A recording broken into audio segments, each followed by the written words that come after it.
Ini adalah hal yang harus kalian lakukan kalau misalnya kalian salah beli saham alias nyangkut. Stay tune.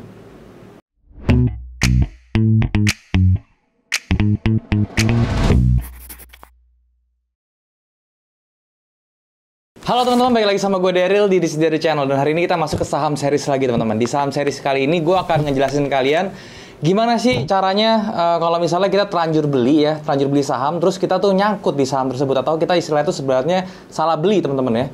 Nah ini sebenarnya ada beberapa penyebab ya teman-teman kenapa kita bisa nyangkut teman-teman ya. Tetapi sebelum itu gue mau ngingetin ke kalian, buat kalian yang belum punya grup trading, baik itu saham maupun forex ya, kalian bisa join di grup trading gue yang gue buat di aplikasi Discord. Linknya sudah gue taruh di description di bawah ya. Kalian tinggal klik link tersebut dan kemudian kita bisa langsung join dan diskusi bareng di sana teman-teman. Oke? Nah sekarang gini, gue mau jelasin dulu ke kalian kenapa kita bisa nyangkut di satu saham teman-teman ya. Itu ada beberapa faktor. Yang pertama itu adalah teman-teman di monitor, teman-teman bisa lihat ya. Ini penyebab nyangkut lah ya, kayak gitu. Nah ini pertama teman-teman ya, yang perlu kalian tahu adalah mungkin adalah info teman-teman ya. Maksudnya apa teman-teman info ini ya? Jadi gini loh, pada saat kita beli saham, kita sering sekali kita tuh beli itu hanya berdasarkan info ya. Entah itu infonya katanya dari insider lah, atau info dari institusi lah segala macam, sehingga kita percaya terhadap informasi tersebut dan kita melakukan pembelian. Nah ternyata pada saat kita beli malah hasilnya zonk, bukannya sesuai dengan yang kita harapkan. Itu penyebab pertama. Kemudian penyebab kedua itu biasanya adalah kita itu tidak mengerti teknik teman-teman, tidak mengerti teknik. Oke, ini adalah kesalahan yang paling lumrah lah ya, tidak mengerti teknik ya. Jadi pada saat trading ya, kita sekali lagi kita nggak ngerti yang namanya teknik, analisa segala macam, forecasting dan lain-lain, baik itu secara teknikal maupun fundamental. Kita hanya belinya itu berdasarkan feeling teman-teman ya. Jadi ini sering dilakukan oleh trader yang baru mulai, itu belinya berdasarkan feeling. Ada juga dia sebenarnya ngerti teknik nih, ngerti teknik dasar, ngerti fundamental segala macam, tapi karena dia tradingnya by emosional, akhirnya ujung-ujungnya juga pakai feeling teman-teman. Semua yang dipelajari itu semua hilang karena mungkin dia stres ya, karena dia mungkin frustasi segala macam. Itu bisa jadi seperti itu juga teman-teman ya. Kemudian yang ketiga itu terlalu mendengarkan teman ya, mendengarkan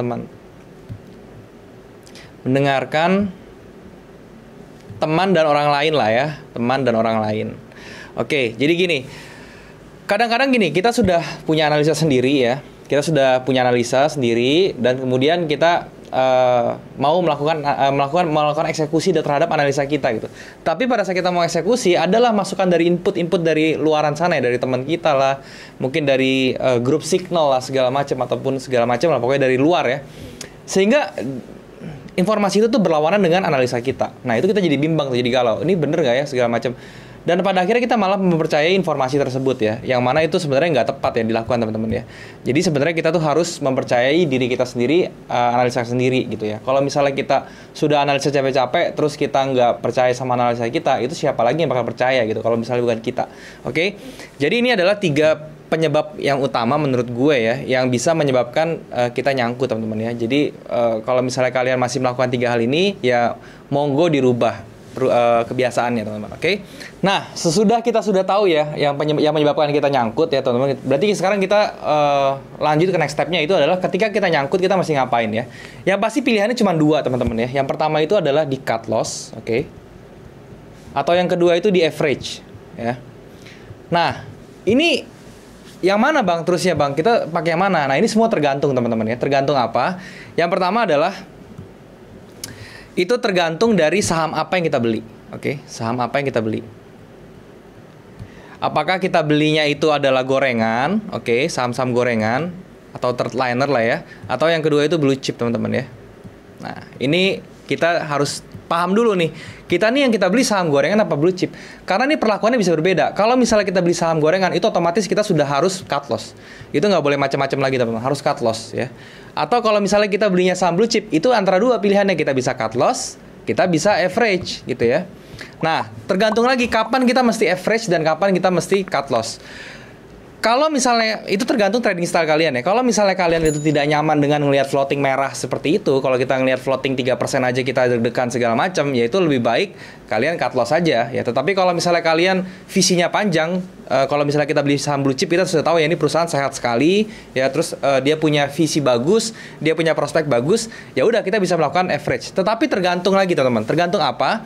Yang pertama itu adalah tergantung kondisi keuangan teman-teman ya. Yang kedua, kondisi keuangan kalian. kondisi modal lah gitu ya. Apakah kalian membeli saham ini teman-teman ya, saham yang si blue chip ini ya, ini kita nggak usah ngomongin gorengan lah ya. Kalau gorengan itu udah pasti obatnya adalah cut loss, nggak bisa diganggu gugat. Tapi kalau misalnya average blue chip ini ya, kita lihat lagi dari kondisi modal. Kalian beli saham blue chipnya itu tuh berapa banyak ya? Apakah kalian belinya itu lebih dari 70% modal kalian? Oke. Kalau kalian belinya lebih dari 70% modal kalian ya, atau lebih di atas 50% lah. Di atas 50% modal kalian, itu kalian sudah otomatis harus di cut loss ini teman-teman ya, harus di cut loss. Tapi kalau misalnya kalian belinya itu masih di bawah 50%, oke, itu kalian bisa melakukan averaging seperti itu. Jadi average itu nggak melulu, oh sahamnya blue chip nih, ya udah gue berarti averaging. Ya kalau misalnya lu boleh averaging, tetapi lu nggak ada duitnya tuh mau gimana average-nya gitu pertanyaannya kan ya. Jadi intinya tergantung, kalau misalnya kalian beli saham blue chipnya itu lebih dari 50% modal, ya otomatis kalian harus cut loss. Jadi kalian harus muter duitnya. Atau kalian kalau pas di 50 kalian masih bisa untuk average teman-teman ya.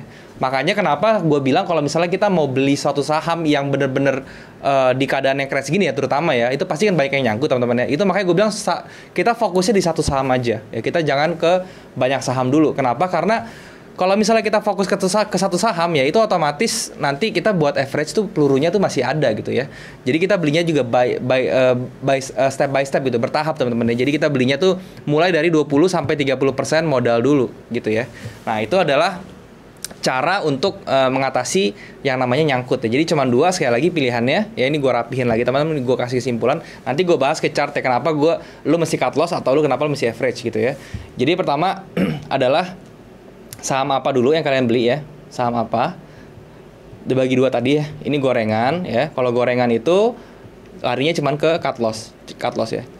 Atau ini yang saham blue chip ya. Ini larinya bisa ke averaging atau ke cut loss. Oke. Averaging kapan? Ini bisa lihat modal. Lihat modal dulu ya. Modal di bawah 50% kalau kita belinya, itu kita masih bisa melakukan averaging. Tapi kalau misalnya modal di atas 50%, itu sudah pasti larinya ke cut loss lagi teman-teman. Oke? Jadi itu adalah cara untuk mengatasi saham yang nyangkut. Nah, sekarang gue kasih kalian ilustrasi tuh di chart beneran teman-teman ya. Oke teman-teman, sekarang gue kasih contoh di Unilever misalnya ya. Misalnya kalian teman-teman ya beli Unilever tuh di yang gue lingkarin di sini teman-teman. Kalian beli di situ ya. Terus kalian tahu di sini tuh ada area support ya. Dan pada saat dia jebol, pilihannya kan cuma dua nih ya kan. Ini kan udah turun berapa persen gitu ya. Kita sudah panik gitu ya.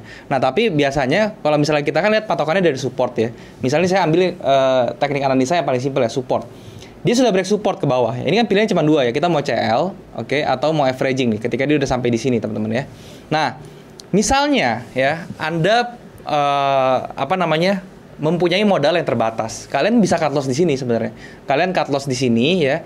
Terus misalnya saham ini turun terus bergerak di bawah ini ya. Terus kalian tinggal lihat di sebelahnya itu ada support resisten mendukung lain nggak, atau kalian bisa pakai Fibonacci segala macam sehingga kalian bisa dapatkan suatu level-level lagi gitu. Misalnya level ini ya. Jadi ketika dia sudah sampai sini harganya kalian bisa rebuy atau masuk ke posisi itu kembali gitu ya. Atau kalau misalnya kemudian dia turun lagi, kalian cut loss lagi terus kalian masuk lagi di sini gitu. Jadi di sini kena cut, di sini baru masuk lagi, dan kemudian akhirnya dia naik, dan kemudian naiknya ini bisa nutupin tadi yang loss kecil itu semua gitu teman-teman ya. Nah, itu pilihan yang pertama ya. Yang kedua, kalian mau averaging itu seperti apa? Jadi gini loh, averaging itu biasanya kalau gue ada dua metode. Yang pertama dari percentage ya, dari margin percentage. Yang kedua dari level seperti ini ya. Jadi sama dari cut loss, cuman bedanya adalah pada saat dia break sini kita nggak cut loss. Kita tunggu sampai dia turun ke titik ini, level ini kita beli lagi teman-teman. Kalau misalnya kita masih ada duit dan belinya dengan lot yang sama gitu ya. Jadi misalnya di sini kita beli 5 lot, berarti di sini gue belinya harus 5 lot juga gitu ya. Nah, let's say dia turun lagi sampai ke level yang di bawah ini, yang paling bawah merah. Nah, itu gue juga bisa average lagi, gue beli lagi. Jadi kalau misalnya tadi gue beli di atas 5, di sini 5 jadi 10 kan. Berarti di bawah ini gue belinya 10 lot kayak gitu. Jadi harus kayak gitu ya beli lotnya ya. Nah, itu namanya averaging ya. Atau kalau misalnya kalian buy percentage ya, misalnya di sini perturun berapa? Di sini perturun 10% misalnya, 10%. Ya, per 10% gue bakal average dengan lot yang compounding gitu. Jadi misalnya gue pertama beli 5 lot ya. Nah, itu habis itu pas turun gue akan average dia misalnya 3 lot. Ya, turun lagi, gue average naik ya, jadi 4 lot gitu. Per 10% gue akan rebuy dengan lot yang lebih besar. Itu namanya gue averaging secara compounding. Seperti itu teman-teman ya. Nah, jadi itu sih caranya. Sebenarnya simple teman-teman ya. Dan Yang penting itu yang pada saat kita lakukan pada saat market crash atau kita nyangkut teman-teman, kita tuh jangan panik ya. Kita harus berpikir gimana caranya saham ini selamat ya. Kecuali kita beli saham yang udah salah gitu ya. Saham yang salah tuh seperti apa? Kita beli saham yang gorengan, yang fundamentalnya aneh tapi lagi digoreng aja, jadi naiknya tuh fluktuatifnya tinggi. Nah itu saham-saham seperti itulah ya, saham-saham yang bisa bikin kita hancur ya kawannya ya. Bisa tidur di 50, kita duitnya nggak bisa dijual-jual karena nggak ada yang ngebid gitu ya. Yang banyak yang mau ngover tapi nggak ada yang mau ngebid, jadi duit kita mati di situ. Nah itu biasanya saham-saham seperti itu yang saya tinggalkan. Nah, cara mengeliminasi saham-saham seperti itu gimana ya? Gampang aja, pilih aja saham-saham yang ada di IDX 30 atau di LQ45 ya. Kalau misalnya kalian tidak tahu dua ini adalah indeks teman-teman ya. Indeks IDX 30 dan LQ45. Kalian tinggal googling aja isi dari saham-saham indeks IDX 30. Tinggal googling seperti itu, nanti dia akan keluar tuh list saham-sahamnya apa saja. Nah, kalian bisa beli saham-saham yang ada di indeks tersebut karena itu adalah saham-saham yang memiliki kualitas yang bagus tentunya teman-teman. Oke? Mungkin segini dulu aja teman-teman yang mau gue jelasin kalian ya. Semoga bisa bermanfaat untuk kalian, terutama buat kalian yang lagi nyangkut sekarang posisi ya teman-teman ya. Dan ini video juga tidak akan lama karena apa yang gue sampaikan kali ini juga sebenarnya sangat singkat dan sangat mudah dimengerti ya. Kalau misalnya kalian sedang nyangkut, kalian bisa langsung mempraktekkan apa yang gue bilang di video ini teman-teman. Oke? Dan jangan lupa juga buat kalian yang belum punya grup trading ya, baik itu saham maupun forex, kalian bisa join di grup trading gue yang ada di Discord ya. Linknya sudah gue taruh di bawah di description. Kalian bisa langsung join di link tersebut dan kemudian kita bisa langsung diskusi bareng di sana. Dan juga jangan lupa untuk subscribe channel ini kalau misalnya kalian suka dengan video-video dari channel ini. Kalian juga bisa like dan share ke teman-teman lain yang kira-kira membutuhkan video ini. Dan juga kalian bisa komen di bawah kalau misalnya ada yang kurang dari video ini, atau kalian mau request tentang materi yang mau gue bahas ke depannya, kalian bisa request di komen di bawah. Oke? Thank you sekali lagi buat kalian yang sudah menyempatkan diri untuk nonton video ini. Sampai jumpa di next video. Jangan lupa semua orang bisa cuan. Salam sukses. Bye-bye.